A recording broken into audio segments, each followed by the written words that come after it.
औज़ुबिल्लाहिमिनश्शैतानिर्रजीम बिस्मिल्लाहिर्रहमानिर्रहीम। डियर अस्सलामु अलैकुम वरहमतुल्लाहि वबरकातुहू। जैसे कि आपको पता है कि हमने कंपेंडियम ऑफ स्टैटिस्टिक्स जो कि MCQs का बुक है, इसका एक सीरीज़ स्टार्ट किया है इसकी वीडियोस की।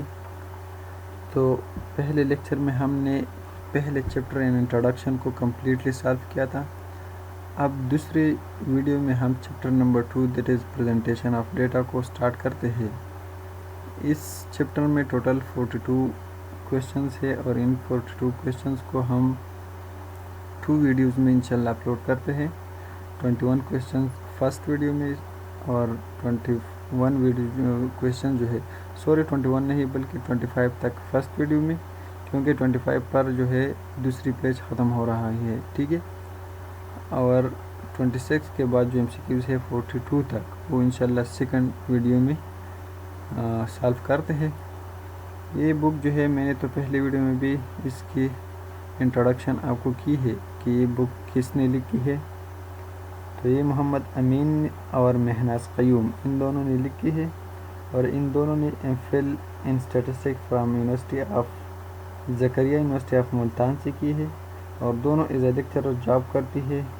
मोहम्मद अमीन जो है वो government degree college Makhdoom Majeed Lodhran में, जबकि महनाज क़य्यूम जो है वो government degree college for women Dera Ghazi Khan में एज ए लेक्चरर जॉब करती है। तो बुक को बहुत अच्छी तरीके से लिखा है इन्होंने। और अभी जो भी टेस्ट्स जो है वो हेल्ड हो रहे हैं स्टैटिस्टिक्स के मुताल्लिक़, जिस भी टेस्ट एजेंसी ने इसे कंडक्ट किया हो, मतलब NTS में आते हैं, PPSC के आते हैं, KPPSC के आते हैं, FPSC के आते हैं, फेडरल पब्लिक सर्विस कमीशन की, ठीक है। इसके अलावा जो अभी UTS के थ्रू जो है स्टैटिस्टिकल असिस्टेंट के जो टेस्ट हो रहे हैं, इन सब में इस बुक से बहुत से क्वेश्चन जो है वो आते हैं, ठीक है। तो इस बुक को आपके पास अगर ये बुक नहीं है तो इस बुक को ख़रीदिए और इसको मस्ट रीड कर लें, क्योंकि इनकी जो आंसर की है उसमें कुछ मिस्टेक्स तो है लेकिन उनको आपने ख़ुद ठीक करना है, ठीक है। मतलब हर एक क्वेश्चन को देख लिया करें, नेट पर सर्च किया करें, जिस पर आप खुद भी कंफ्यूज हो तो फिर आपको पता चल जाएगा कि मतलब इसका करेक्ट आंसर कौन सा है। तो जो है वो कीज़ में जो मिस्टेक्स है वो प्रिंटिंग वालों से मिस्टेक्स हो सकती है, ठीक है। ये मतलब जिसने लिखा है उसकी गलती नहीं हो सकती, ये उसकी गलती नहीं लिखती, क्योंकि जो क्वेश्चन उन्होंने बनाया है तो ज़ाहिरी बात है कि उसका आंसर उनको तो आता होगा, लेकिन जो इन्होंने ये प्रिंटिंग की है उन्होंने गलती से A की जगह C या C की जगह B और इस तरह B की जगह D जो भी लफ्ज़ जो है वो उन्होंने दिया होगा। तो ये मिस्टेक्स उन्होंने हुई है। तो ये एक बात आपने इस एक बात का ख्याल रखना है कि जिस क्वेश्चन पर आपको डाउट हो तो उसको नेट पर सर्च किया करें, ठीक है। तो आते फर्स्ट क्वेश्चन के सॉल्यूशन की तरफ। फर्स्ट क्वेश्चन हमारे पास chapter number 2 presentation of data का है, in an exclusive class interval. कहते हैं कि इंक्लूसिव क्लास इंटरवल क्या है।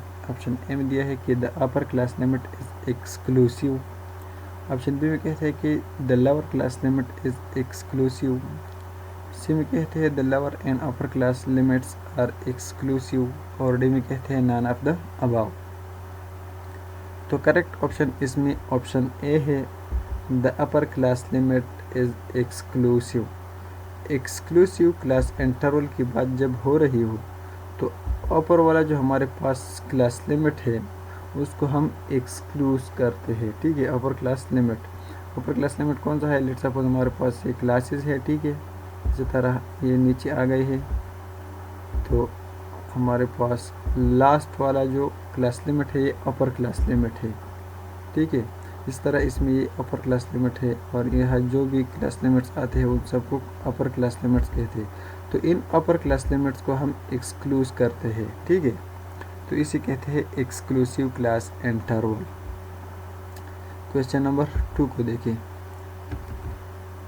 Class intervals of the type 32 39 42 49 52 59 represents what?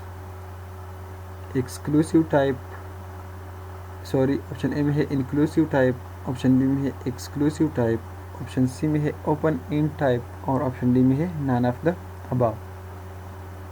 तो ये हमारे पास इंक्लूसिव टाइप का जो है क्लास इंटरवल है।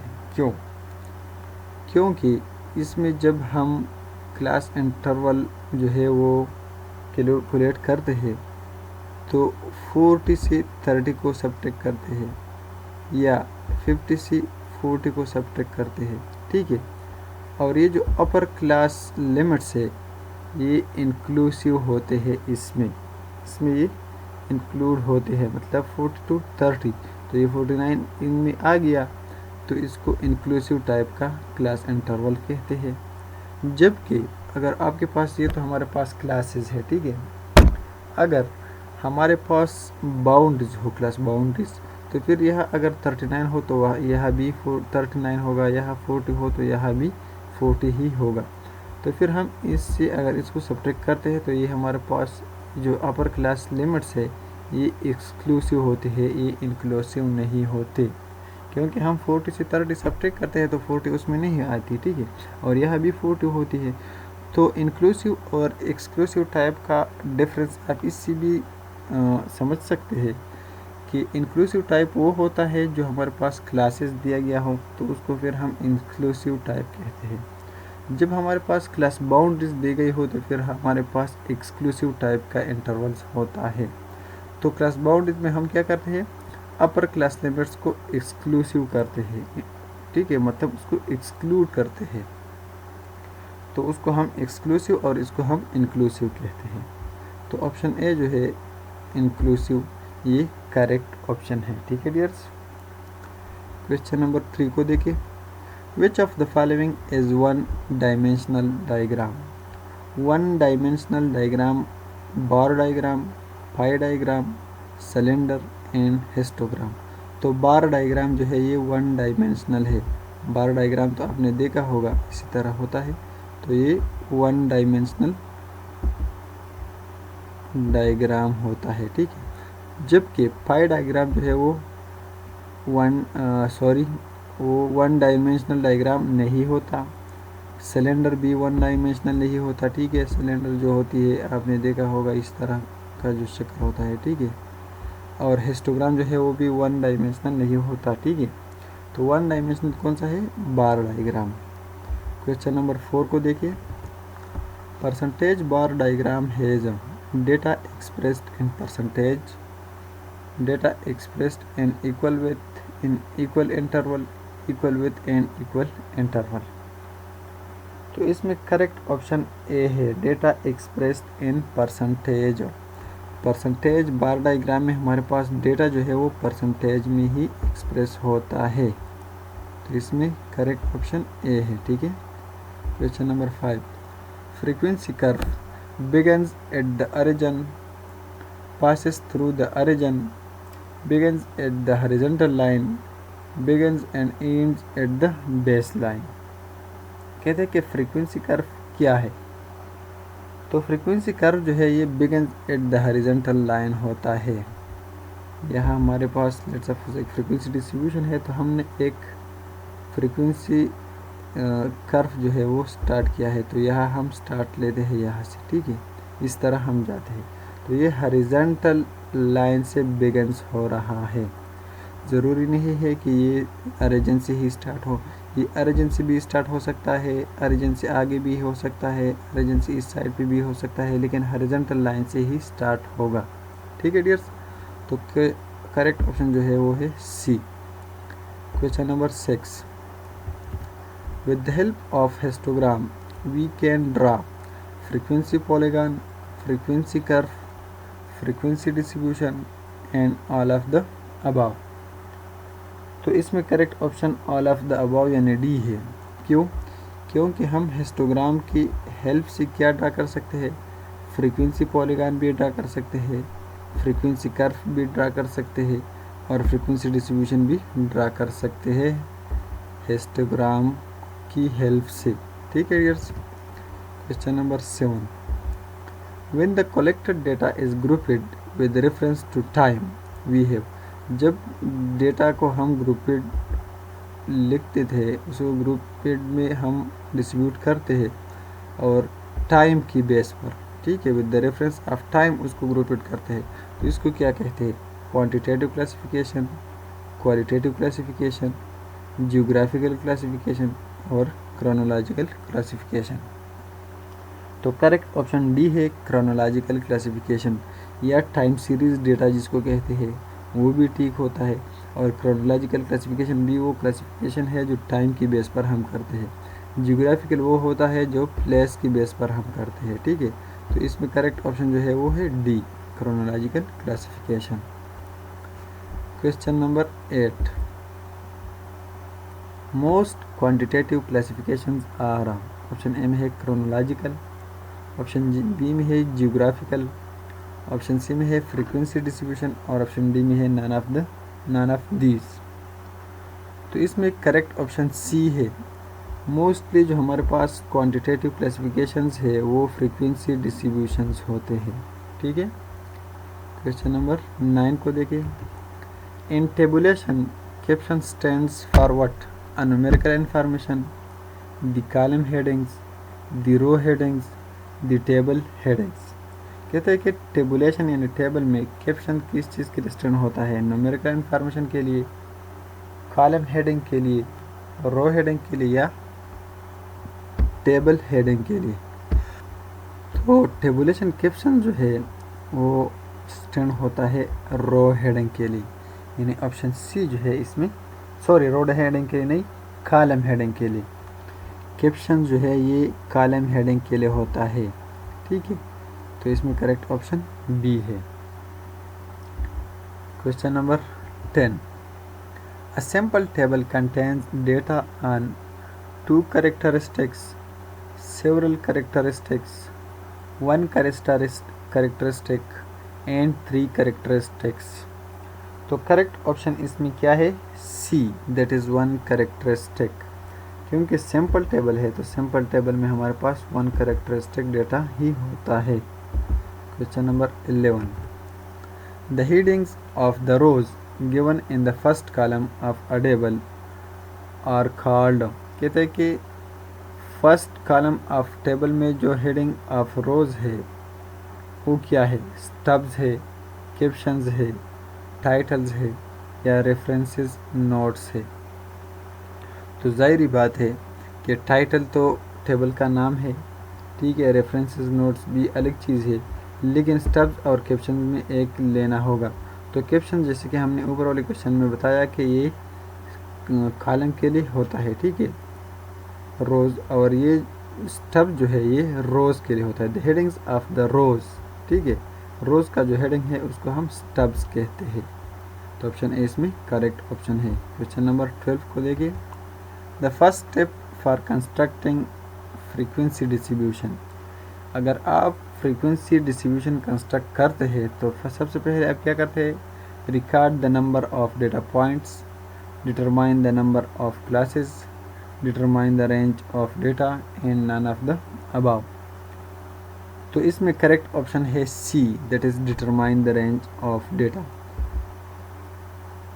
हाँ, ये ज़ाहिरी बात है कि आपने नंबर ऑफ़ क्लासेस को डिटरमाइन करना है, लेकिन नंबर ऑफ़ क्लासेस को आप तब डिटरमाइन कर सकते हैं जब आपके पास रेंज गिवन हो, यानी आर, ठीक है। नंबर ऑफ़ क्लासेस तब आप डिटरमाइन करेंगे जब आर और के की वैल्यू जो है वो आपके पास मौजूद हो। तो सबसे पहले आपने रेंज को डिटरमाइन करना है, मतलब फाइंड करना है, ठीक है। Question number 13, a graph of cumulative distribution is called histogram, ogive, probability plot and none of the above. तो कहते हैं कि कम्युलेटिव डिस्ट्रीब्यूशन का जो ग्राफ होता है उसको क्या कहते हैं? एक हमारे पास होता है फ्रीक्वेंसी डिस्ट्रीब्यूशन का ग्राफ और दूसरा हमारे पास होता है कम्युलेटिव डिस्ट्रीब्यूशन का ग्राफ, ठीक है। तो फ्रीक्वेंसी डिस्ट्रीब्यूशन का जो ग्राफ होता है उसको हम क्या कहते हैं? उसको हम कहते हैं हिस्टोग्राम, ठीक है। जबकि कम्युलेटिव फ्रीक्वेंसी डिस्ट्रीब्यूशन का जो ग्राफ होता है उसको हम ओगेव कहते हैं, ओगेव।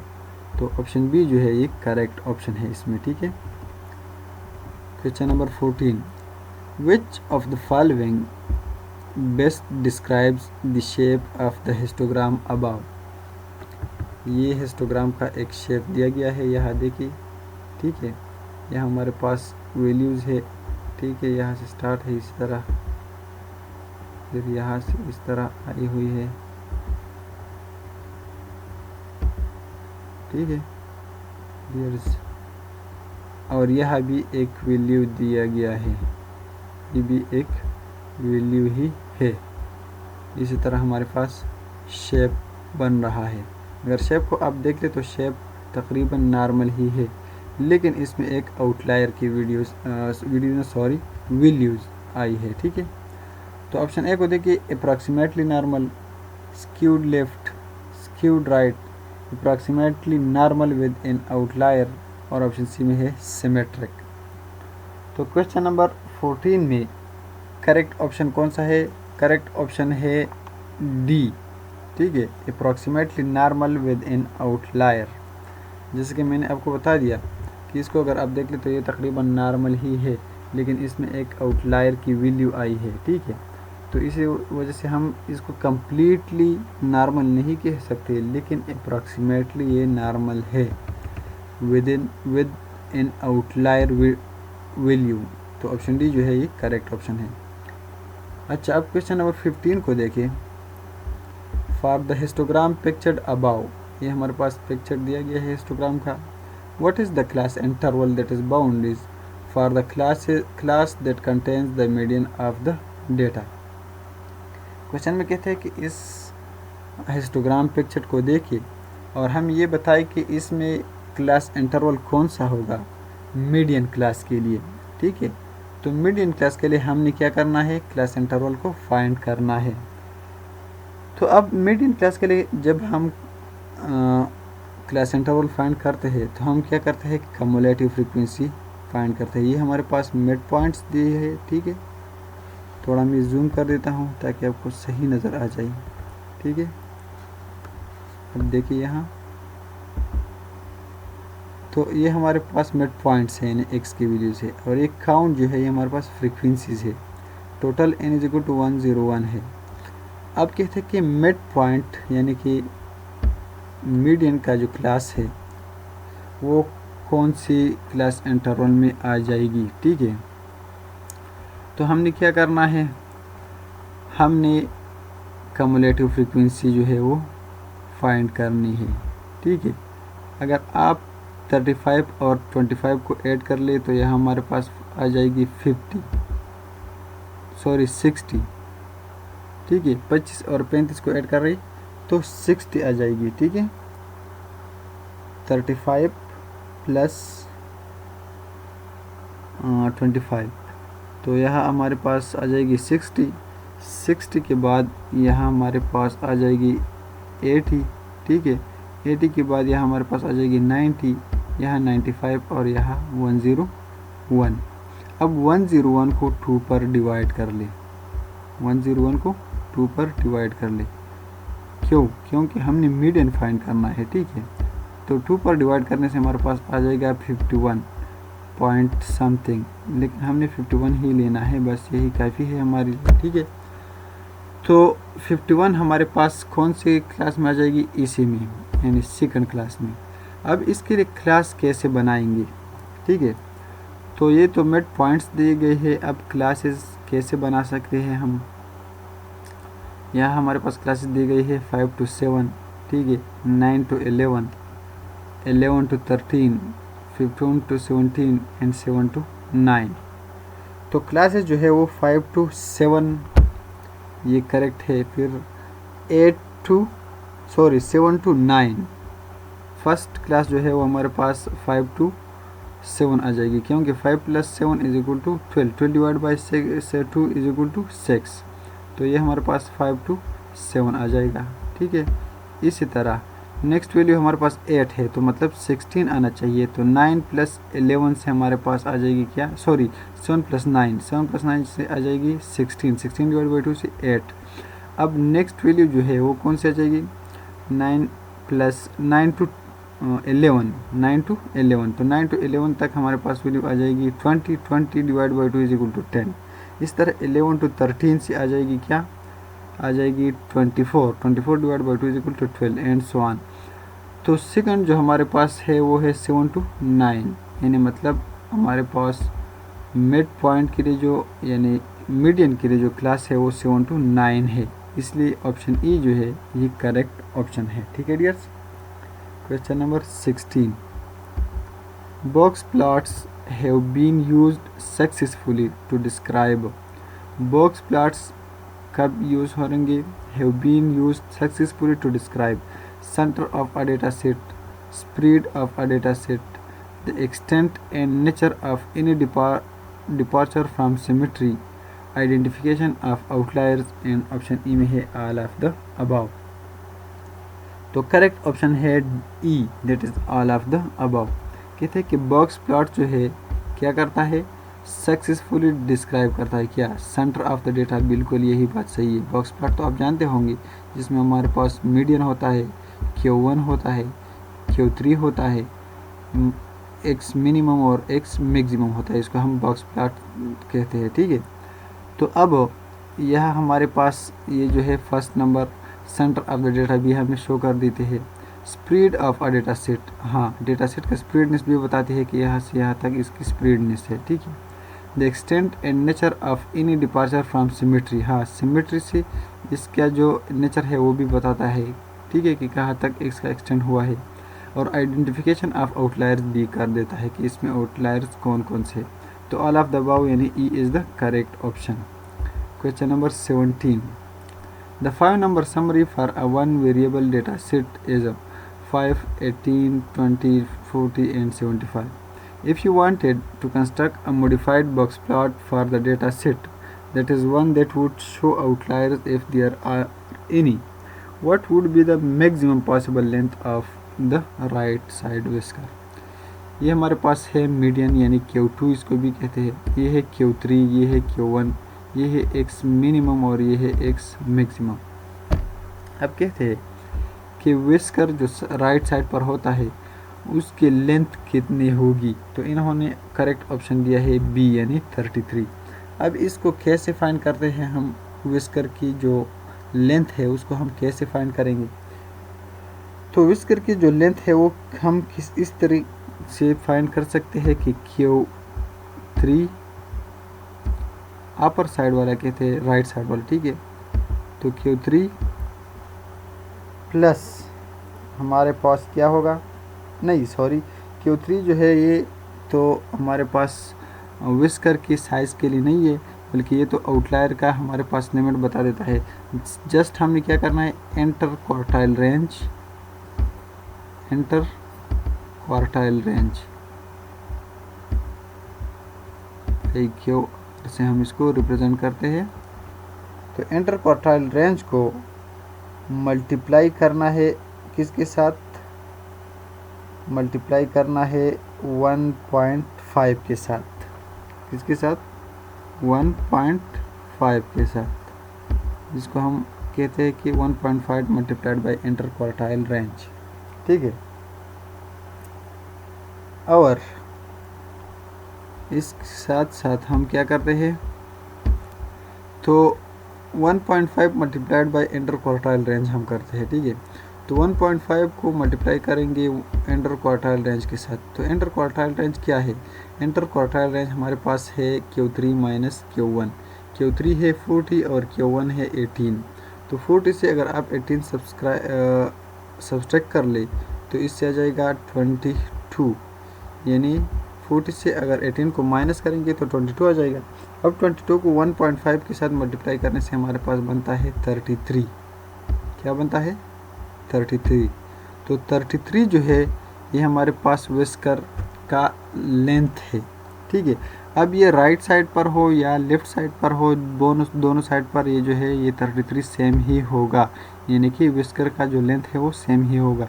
अब Q3 को क्यों ऐड कर लेते हैं?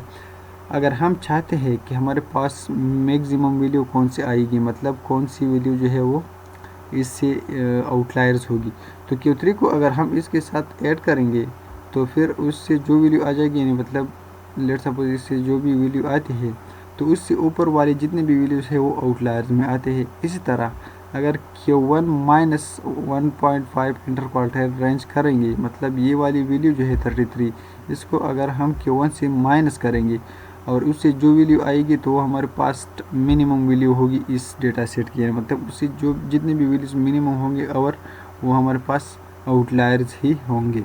ठीक है, तो ये हम इसलिए करते हैं एडिशन और subtraction. Question number 18, in a frequency distribution the frequency is the dependent variable. Yes, frequency distribution में फ्रीक्वेंसी जो है वो डिपेंडेंट वेरिएबल होती है, यानी फ्रीक्वेंसी जो है वो डिपेंड करती है एक्स पर, तो इसलिए इसको हम डिपेंडेंट वेरिएबल कहते हैं। ठीक है, क्वेश्चन नंबर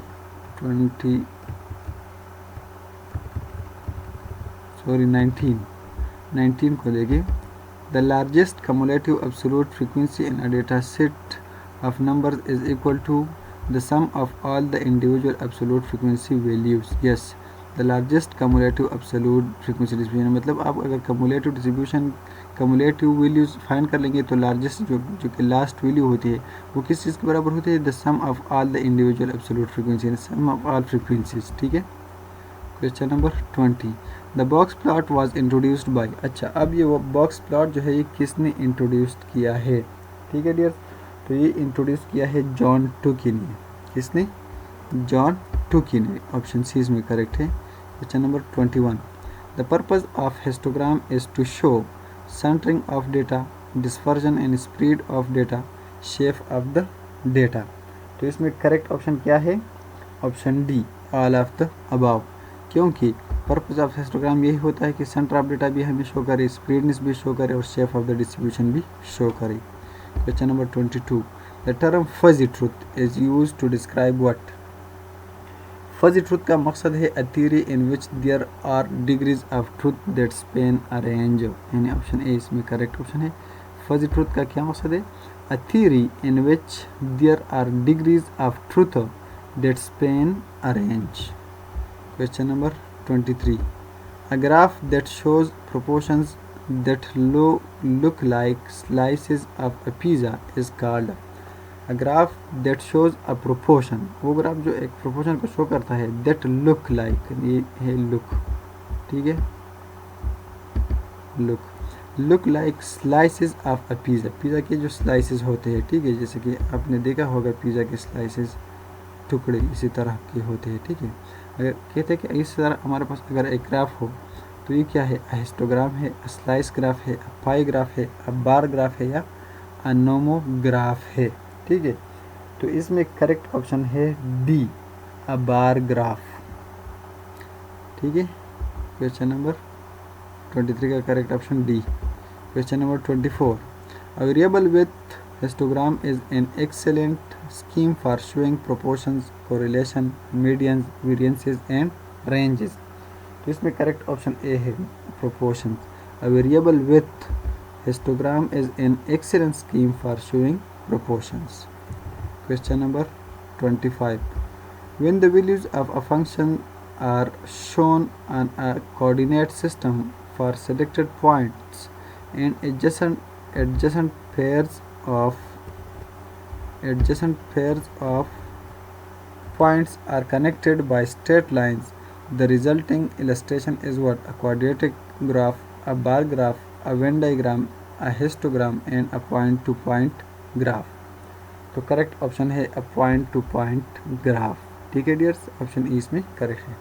डियर्स, तो आज की वीडियो में क्वेश्चन नंबर 25 तक MCQs सॉल्व हो गए हैं, ये काफ़ी है। इंशाल्लाह 26 से लेकर 42 तक जो MCQs है वो सेकंड वीडियो में अपलोड करेंगे, और उम्मीद करते हैं कि इस वीडियो से आप बहुत कुछ सीखेंगे। वीडियो को लाइक और शेयर ज़रूर कीजिए। अगर चैनल को सब्सक्राइब नहीं किया है तो चैनल को भी सब्सक्राइब कीजिए। फिर मुलाकात होगी एक नई वीडियो के साथ। अस्सलामु अलैकुम वरहमतुल्लाहि वबरकातुहू।